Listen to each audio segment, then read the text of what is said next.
à tous, c'est Louisa pour Regarder Unlocked, l'émission qui décrypte les entreprises. On se retrouve pour une édition spéciale remote. Et aujourd'hui, je reçois Nathalie de chez Clésia qui va nous parler recrutement puisqu'elle est à la recherche d'alternants dans plusieurs secteurs de l'entreprise. Mais avant de se lâcher, vous, si vous voulez retrouver davantage de contenu, vous pouvez nous suivre sur notre page YouTube ou sur notre Insta en tapant jobteaser_fr. Mais avant d'entrer dans le vif du sujet, on passe tout de suite au Pitch Me That. Bonjour Nathalie, Bonjour Louisa. comment vas-tu? Très bien, et toi? Écoute, ça va plutôt bien. Alors Nathalie, je le disais, tu travailles chez Clésia et tu es responsable recrutement et carrière. Est-ce que justement tu peux nous en dire plus sur Clésia et nous expliquer vos missions? Exactement. Alors, Clésia est un assureur d'intérêt général. En fait, nous sommes tout simplement un acteur du secteur de la retraite complémentaire et de l'assurance de personnes. Alors, c'est un secteur comme ça qui peut ne pas apparaître sexy pour les jeunes qui nous regardent, mais la retraite complémentaire, tout le monde en aura besoin, et l'assurance de personnes, tout le monde en a besoin. Donc, nous accompagnons effectivement les entreprises et nos bénéficiaires, et surtout, nous sommes un véritable acteur de la société d'aujourd'hui, puisque tout simplement, nous contribuons à plusieurs grandes causes nationales d'ailleurs, qui sont le handicap, l'aide aux aidants ou le bien vieillir. Ce que tu me disais, c'est que malgré le contexte aujourd'hui actuel, vous continuez d'accueillir et vous souhaitez continuer d'accueillir les jeunes, les alternants, pour participer à leur insertion professionnelle. Alors, on va voir les profils que tu recherches, mais surtout ce que vous proposez aux jeunes qui intégreront Clésia. Et pour ça, on passe tout de suite à J'irai bosser chez vous. Alors, Nathalie, pour intégrer Clésia, est-ce qu'on peut venir à la fois d'école ou d'université, ou tu vas rechercher les alternants dans un type de formation en particulier? Alors justement, nous sommes extrêmement ouverts puisque nous proposons énormément de métiers, que ce soit l'actuariat, l'IT, la gestion client, le marketing et les ressources humaines, par exemple. Donc effectivement, nos candidats, nous les souhaitons aller les chercher à la fois dans les universités, dans les écoles de commerce, aussi dans les lycées, parce qu'il y a des BTS, ils sont au lycée, tout simplement, et des écoles d'ingénieurs. Donc effectivement, pas de discrimination en termes d'école et de provenance des candidats. Les alternants qui rejoindront Clésia pourront trouver des alternances en gestion de relations clients, marketing, communication, actuariat, beaucoup de secteurs. Est-ce que tu acceptes tous les rythmes d'alternance? Exactement. En fait, on se cale sur l'alternant, on se cale sur son école, parce que nous sommes une entreprise apprenante, et l'idée, c'est tout simplement d'accueillir un jeune et de lui apprendre un métier. Ouais. Après, quel que soit le rythme, peu importe, honnêtement. Et il y a combien de postes ouverts aujourd'hui? Plus d'une trentaine. Alors, il faut savoir qu'au total, Clésia accueille environ une cinquantaine d'alternants par an. Et comme vous le savez, il y a tout simplement des contrats qui sont de 1 à 3 ans maintenant. Ouais. Donc, nous recherchons une trentaine de personnes, sachant que cette année, sur l'année 2020-2021, nous aurons encore une vingtaine d'alternants qui seront à nos côtés. Et la rentrée, elle est estimée à quoi? Entre septembre et novembre pour la prise de poste? Exactement. Ouais. Effectivement, le contexte actuel étant particulier, comme tu le sais, l'idée, c'est de ne pas pénaliser justement nos alternants. Donc, en termes d'arrivée, d'intégration dans l'entreprise, elle se fera à partir de septembre, mais elle pourra aller effectivement jusqu'à novembre sans problème. Est-ce qu'il y a des choses qu'il faut maîtriser, des fondamentaux, des règles pour intégrer Clésia? Alors, des fondamentaux des règles, je ne sais pas si on peut parler d'une règle, mais pour moi, c'en est une, c'est la motivation de vouloir travailler chez Clésia. Après, une règle, je pense que effectivement, on est en entreprise et il y a des règles en entreprise, bien évidemment. Mais je pense que moi, véritablement, ce qu'on demande à nos jeunes, c'est d'être motivés, d'avoir envie de nous accompagner dans nos projets. Donc, parler l'anglais, par exemple, tu me disais, c'est pas nécessaire. C'est très bien pour l'alternance. Je pense que c'est toujours un plus de parler une langue étrangère, mais nous sommes une entreprise franco-française. Et pareil, pas forcément besoin d'avoir déjà une première expérience? Ah non, justement. Alors, bien sûr, nous avons certains postes, peut-être une première expérience en tant que stage, mais encore, l'idée, c'est vraiment de se positionner comme une entreprise apprenante, et l'idée, c'est venez avec l'envie d'apprendre, en fait, et d'avoir une première expérience. Et alors, est-ce que tu peux nous parler du process d'embauche? Est-ce que c'est un process d'embauche classique? Ou est-ce qu'il y a des différences en fonction des métiers, peut-être? Alors déjà, il y a des différences entre chaque métier, puisqu'effectivement, on ne demande pas la même chose à quelqu'un qui va rentrer dans un service marketing et dans quelqu'un qui va rentrer dans un service IT. Alors, l'idée est toujours la même, vous rencontrerez un opérationnel, une chargée de recrutement. Je dis une parce qu'en fait, il n'y a que des filles dans mon équipe. L'idée, voilà, c'est en fait tout simplement d'avoir un processus en 2 étapes. Alors effectivement, par contre, quand vous allez rencontrer l'opérationnel, vous pouvez avoir des questions techniques selon les métiers. Donc ça, il faut s'y attendre. Mais les étudiants peuvent pas se préparer aux questions techniques. Vous n'envoyez rien à l'avance. Pas du tout. Non, ouais, l'idée, c'est simplement effectivement de jauger un peu effectivement leur Ouais. connaissance à minima du métier. Et j'imagine qu'aujourd'hui, là, les recrutements, tout se passe en visio. Exactement. Alors, je pense que la digitalisation du recrutement, ça, on n'a pas eu le choix, mais c'est une très bonne chose. Et je pense qu'en plus, on parle à un public que ça ne va pas choquer de passer ces entretiens en visio. Ouais. Au contraire. Et tu me disais, c'est aussi possible de le faire par téléphone si toutefois on n'a pas la visio. Et évidemment, l'idée, c'est qu'on s'adapte aussi à la personne en face de nous. Mais en tout cas, un entretien téléphonique en visio, que ce soit par Skype ou autre, est possible. Ça, on fera en sorte d'organiser les choses. Là, tu nous parlais du process d'embauche. Comment se passe leur intégration une fois qu'ils arrivent dans l'entreprise? Alors effectivement, l'intégration, comme tu le disais, effectivement, les rythmes ne sont pas les mêmes. Donc les personnes n'arriveront pas tout le temps au même moment. Ouais. Par contre, nous, on essaie de créer une véritable promotion. Donc il y a une journée d'intégration pour les alternants. L'idée aussi, c'est que là, c'est les RH effectivement qui prennent en charge la conception et la mise en œuvre de cette journée d'intégration.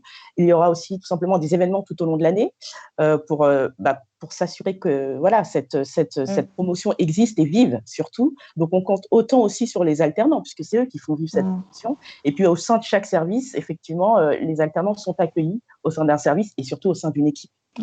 Avant de rencontrer leur tuteur, est-ce que tu peux me dire la moyenne d'âge des alternants?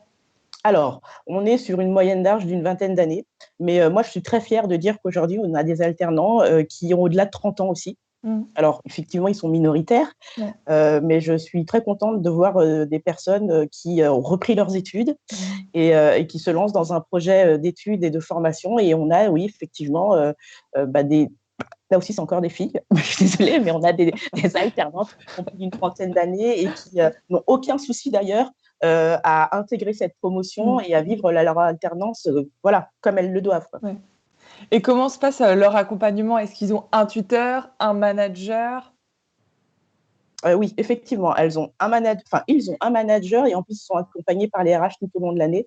Parce qu'en fait, une alternance, vous commencez votre formation et vous finissez souvent avec un diplôme. Et certains vont rentrer aussi sur le marché du travail.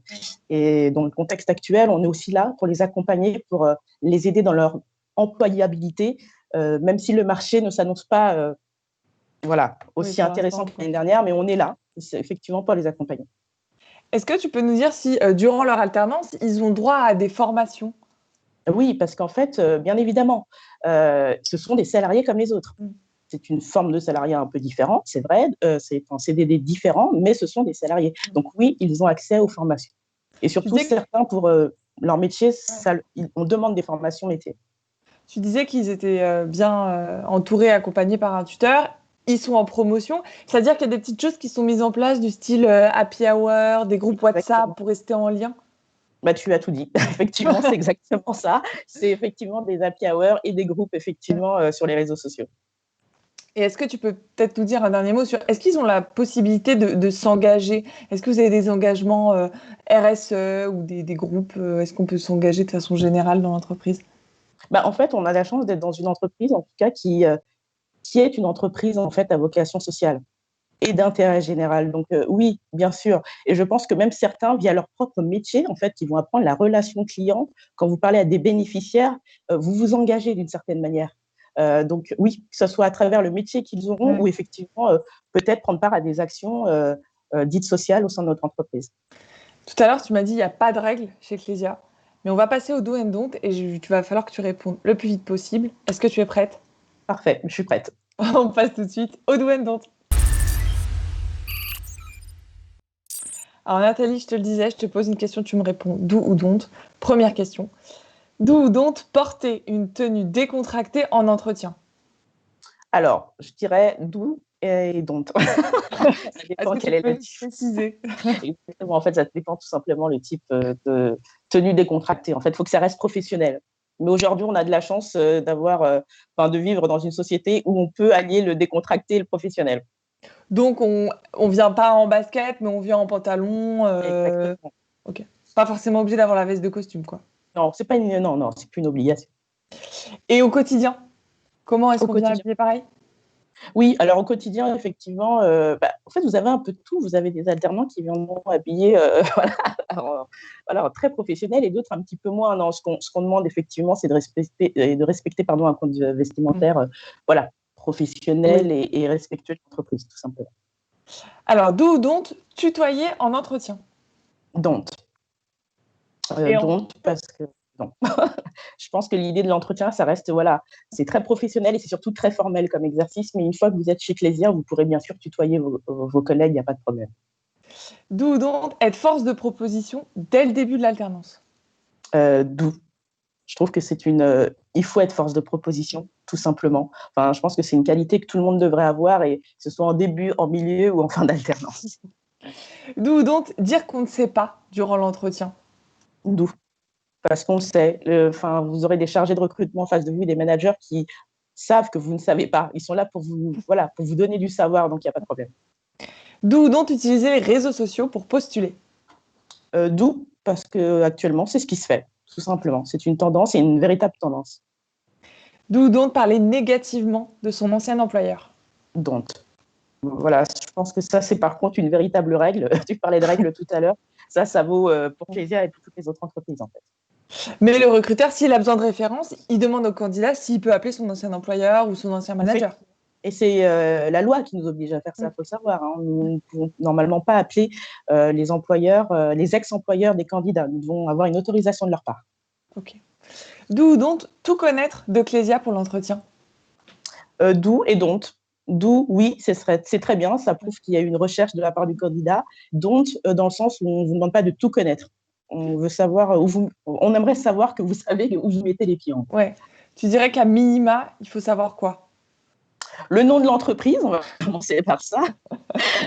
Non. En fait, qui on est, sur quel secteur on évolue et quelle est notre différenciation, en fait, notre différence par rapport à nos concurrents. On va commencer par là. Do ou don't prendre des notes durant l'entretien? D'où. Parce que pour moi, il faut prendre des notes parce qu'un entretien, c'est aussi une source d'information. Do ou don't travailler son body language?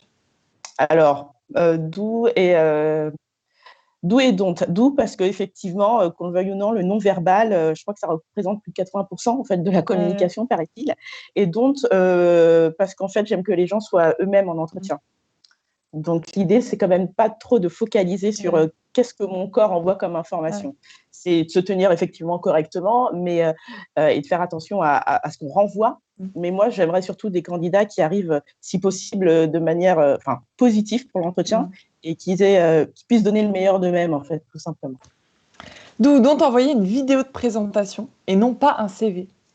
Alors, moi, je dirais d'où c'est une bonne chose parce que je pense que ça fait partie en termes de recrutement de ce qu'on va connaître dans les années à venir, le CV vidéo. Mais étant donné que nous, chez Clésia, on est encore au CV envoyé, donc voilà, hein, la vidéo, oui, mais le CV à l'ancienne, c'est bien aussi. Aussi. Do ou don't exprimer une frustration à son manager? Je pense que c'est une bonne chose. Enfin, d'où, d'ailleurs, je réponds à la question d'où, mais je pense qu'il faut dire quand effectivement on a peut-être l'impression de ne pas avancer pendant son alternance ou qu'on aimerait peut-être être attribué à d'autres missions. Il faut le faire savoir. Et justement, do ou don't demander à découvrir de nouveaux services durant l'alternance? Alors moi, je dis d'où pour la simple et bonne raison, c'est que c'est déjà une réalité chez Clésia parce que pas mal ont des mémoires à rendre et souvent on leur demande de ne pas simplement se focaliser sur leur service ou sur leur métier, mais d'aller voir aussi dans d'autres services. Donc, on le fait chez Clésia, pas de souci. Do ou don't solliciter son manager pour participer à des formations? Oui, d'où complètement. Le manager est aussi là pour ça. Hein. Il vous accompagne, il vous donne du savoir, mais il est aussi là pour vous écouter et pour prendre des idées et surtout savoir s'il faut aller peut-être plus loin, effectivement, dans votre formation. Et enfin, do ou don't contacter un ancien alternant ou un alternant même en poste actuellement? Alors moi, je dis d'où, parce que c'est une bonne chose. Il y aura toujours un entretien pour savoir en gros, est-ce que ça vous donne envie de venir chez nous. Mais l'idée d'avoir quand même le feedback d'une personne qui a souvent votre âge et qui l'a vécu au sein de nos locaux, je pense que c'est une très bonne chose. Bon, alors, Nathalie, il va te rester 3 minutes pour convaincre une dernière fois les étudiants, les prochains alternants de te rejoindre. Et pour ça, on passe tout de suite au last but not least. Alors Nathalie, ton petit mot de la fin. Alors, mon petit mot de la fin, ce serait venez chez Clésia. Il n'a pas changé depuis l'année dernière. Non, en fait, tout simplement, Clésia on a quand même la chance de pouvoir continuer à recruter des alternants, même si le contexte est un peu difficile pour l'emploi. Donc, moi, j'invite vraiment les étudiants à postuler chez Clésia s'ils veulent effectivement mettre un pied dans ce secteur qui est la retraite complémentaire et l'assurance de personnes, et surtout intégrer une entreprise qui a des vraies valeurs. Et quand je dis valeur, j'y crois vraiment parce que moi, je les vis tous les jours et même en télétravail, qui sont la bienveillance et en fait, tout simplement, l'impression d'être dans une entreprise qui a vraiment son sens encore plus aujourd'hui. Donc, si vous voulez participer à ça, venez chez nous parce que vous y serez très bien, tout simplement. Et pour cela, vous pouvez retrouver toutes les offres d'alternance de Clésia sur jobteaser.com.